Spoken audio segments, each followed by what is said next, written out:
Hi, welcome to the Market Alert for Wednesday, the 20th of April 2016. So the market opened, traded sideways and eventually moved higher, trading up to the 18,100. The market then waited for Carney to speak, and the market wasn't too impressed with what he said. Well, no surprise there, frankly. And then we see the market trading down to the 18,000 level. No signals because of the range of the bars going through the psychological levels here, and here being 25 or more, and of course not going through the 100 and then coming back, which is a shame because we didn't get any signals during the most volatile part of the session, the first part of the session, which is generally always the more volatile part. And then the market finding support at 18,000, then moving back to the upside. As you know, I'm not around on a Tuesday evening, but had I been, then after the first two losses, the market turning sideways, it would have been wise to have stood to one side, and certainly after the third, which resulted in around 40 points loss on the day. You can see there the market getting stuck in that sideways move. And as I warned in Monday's market alert, there is not much news out this week. It's a difficult week to play as opposed to any other week. That said, I'll just switch to the news at the moment. We've got Super Mario out today at 11 a.m. This is in the pre-market session. You may move the markets. And then at 2 p.m. we've got another MPC, McCafferty from the Bank of England. He's speaking. And then we've got the big one for the afternoon. We've got the crude oil inventories out at the usual time there.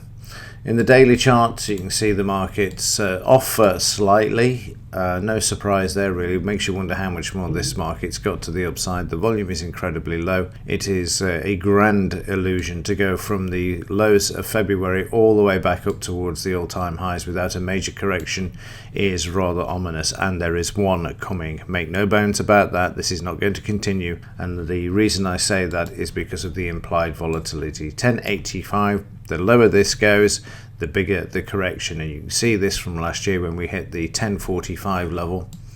A few weeks later, we saw a massive 1,000 point drop in the August pre-market session, and that really has been the catalyst for trying to get this market back up to these record highs since it's taken nearly a year to do that. May was the all-time high, and the market now is running out of time. I don't think it's going to get back there unless we get a big boost of some Federal Reserve meeting. We've got one next week. We've got the non-farm payroll, but after that, for me, it's got to be to the downside. Even if they bring the market back to the all-time highs, just one more time, just to show that everything's fine. Give the illusion that everything is fine. It's not fine. We have a global recession that's already on its way. We've been in this situation, this called the Great Recession now, from 2008, coined by the mainstream media, of course. So the Great Recession has remained a recession. There has been lots of asset bubbles pumped up, whether it's housing, car, loans, you name it, the whole lot. It's all an illusion. It's all borrowed money. And that, once again, is coming to an end. We have recessions every 7 to 8 years. We're now in the 8th year. And we all know that this market has been pumped up on absolutely nothing. Zero rates, emergency rates up until December 2008 as well. And then, of course, you can add into the mix all of the manipulation and fraud in the banks.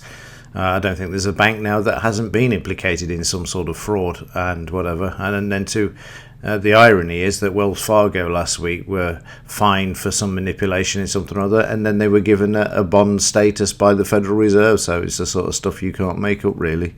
As long as you're on the inside with the boys, then the job's a good one.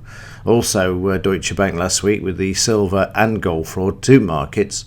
And interestingly enough, even though JP Morgan is one of the banks that set the price on a daily basis, the London Fix, it's interesting that they've not been named yet. So American banks seem to be immune from prosecution if it's linked with any manipulation with a European bank. So all interesting stuff going on at the moment. And like I say, the reason you're seeing more and more of this, it's just to keep the whole of the deck of cards in place. That's all it is.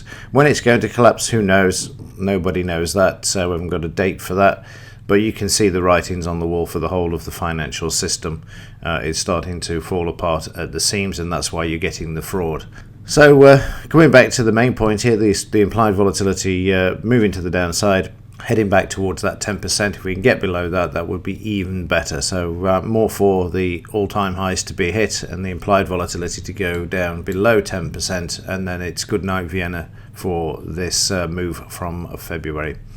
Right, that's it from me. I will see you in tomorrow's edition, unless there's something to report during the day. Other than that, have a good day, and as ever, thanks for watching. See you in the next one.